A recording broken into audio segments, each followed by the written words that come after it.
কখনো কখনো অন্ধকারের সাথে লড়াই করার জন্য আমরা প্রদীপ জ্বালাই। এতে প্রথমে সলতে রাখি, তারপর তেল ঢালি, তারপর আগুন জ্বেলে এটা প্রজ্বলিত করি। তারপর একটা সময় আসে যখন এই প্রদীপ নিভে যায়। কারণটা কি? কারণ কি এটা যে প্রদীপের প্রকাশমান হওয়ার ক্ষমতা সমাপ্ত হয়েছে? না, এই যে আগুন আমরা দেখতে পাচ্ছি, এই আগুনের জন্য যে শক্তির প্রয়োজন হয় তা আসে এই তেল থেকে। যদি এই তেল সমাপ্ত হয়ে যায় তাহলে এই প্রকাশ তাও সমাপ্ত হয়ে যায়।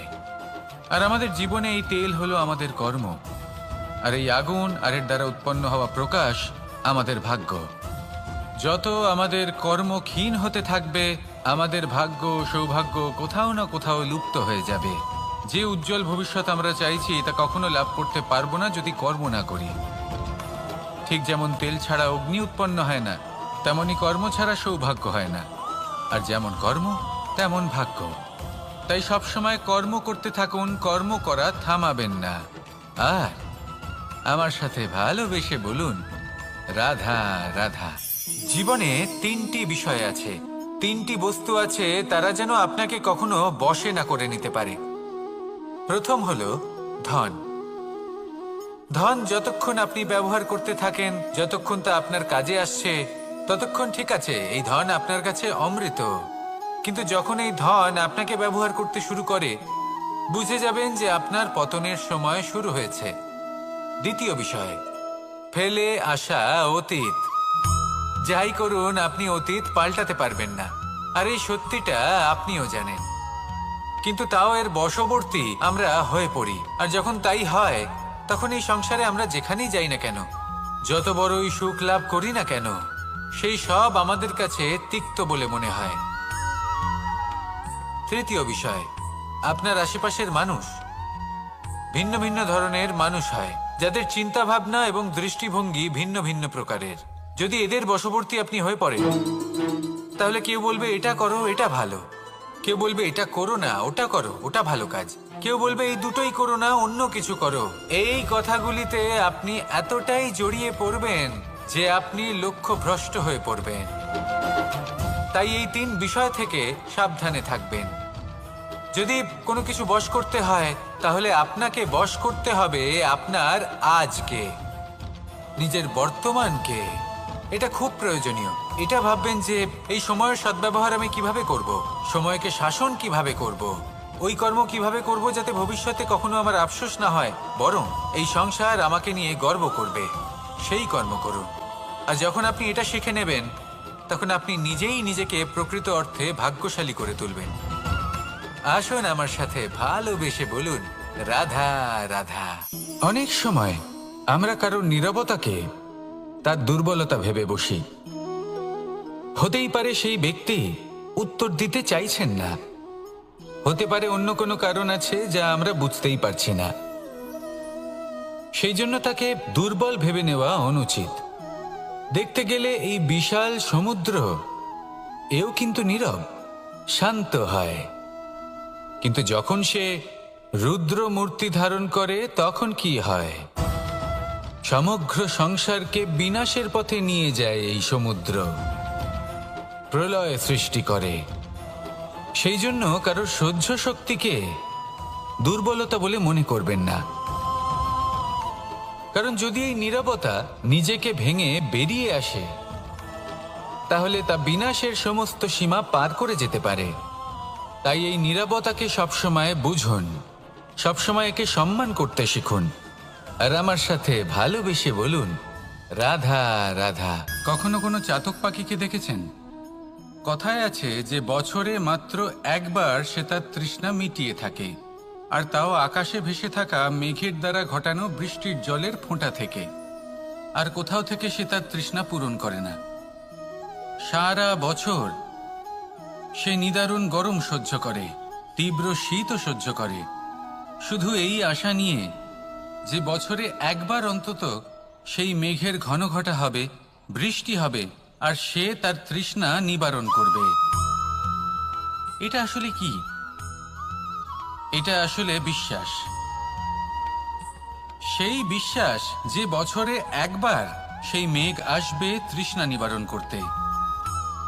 যেমন দেখুন, একটা সূর্যমুখী ফুল সারা রাত অন্ধকারের সাথে যুদ্ধ করে, কারণ তার বিশ্বাস যে ভোরবেলায় সূর্য তাকে অবশ্যই দর্শন দেবেন। সেটাও বিশ্বাস ছিল যার উপর ভরসা করে মনু একটা নৌকা নিয়ে বেরিয়ে পড়েছিলেন এবং সমস্ত সৃষ্টিকে প্রলয়ের হাত থেকে বাঁচিয়েছিলেন। সেটাও ছিল ভালোবাসার প্রতি বিশ্বাস যার উপর ভরসা করে বানর এবং ভাল্লুক সেনা নিয়ে শ্রীরাম আক্রমণ করেছিলেন সমস্ত বরদানপ্রাপ্ত অসুরগণ এবং রাক্ষসগণের লঙ্কায় এবং জয় লাভ করেছিলেন। এই বিশ্বাসই হলো এই বিশ্বের আশা। বিশ্বাস রাখুন যে আপনি হলেন সর্বশ্রেষ্ঠ এবং শুধুই নিজের কর্ম করতে থাকুন। এই বিশ্বাসের আশাই আপনাকে প্রতি মুহূর্তে বল প্রদান করবে। এ হলো আমার বিশ্বাস।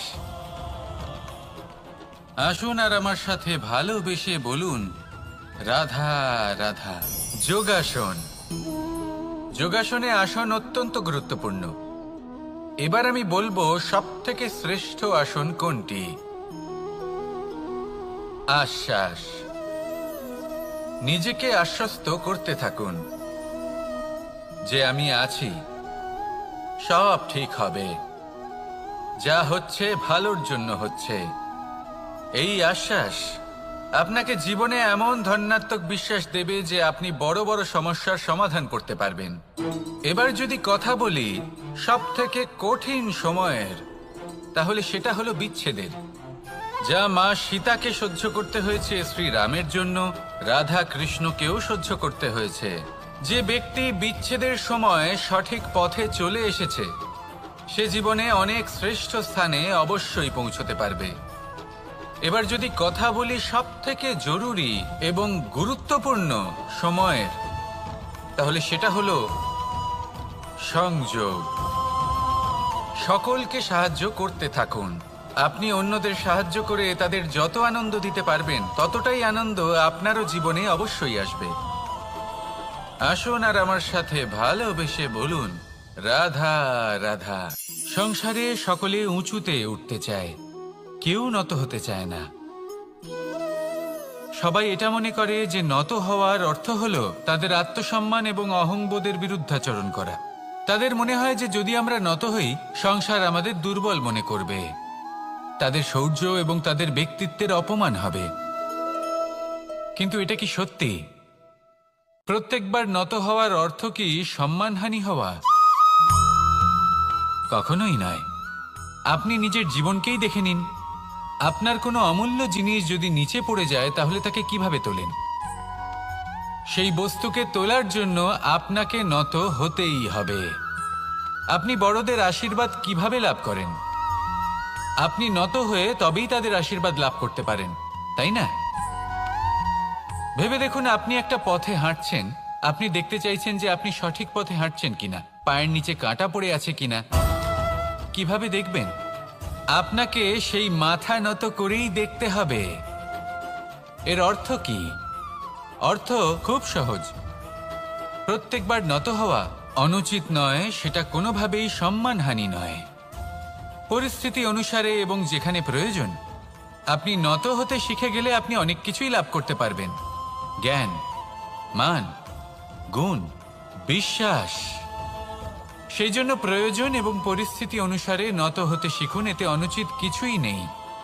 আত্মসম্মান থাকা অত্যন্ত প্রয়োজনীয়, কিন্তু তা যেন কখনো অহংকারে পরিণত না হয়। এই বিষয়ে অবশ্যই নজর রাখবেন এবং আমার সাথে ভালোবেসে বলবেন, রাধা রাধা। আমাদের জীবনে অনেক ধরনের ব্যক্তি এসে থাকেন। কেউ কেউ আমাদের সাথে থেকে যান, কেউ আমাদের থেকে দূরে চলে যান। কেউ ভালো মানুষ হন, কেউ খারাপ মানুষ। কিন্তু আমরা সবসময় সেই সময়টাকে নিয়ে দুঃখ প্রকাশ করি যখন আমাদের জীবনে কোনো খারাপ ব্যক্তি প্রবেশ করেন।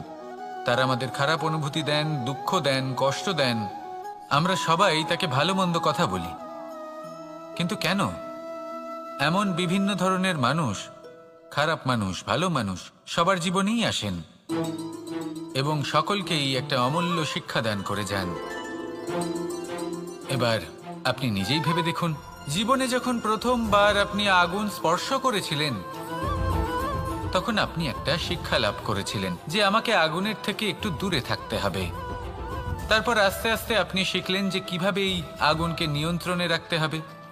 তারপর আপনি শিখলেন যে কিভাবে নিজের জীবনে তাকে প্রয়োগ করতে হবে।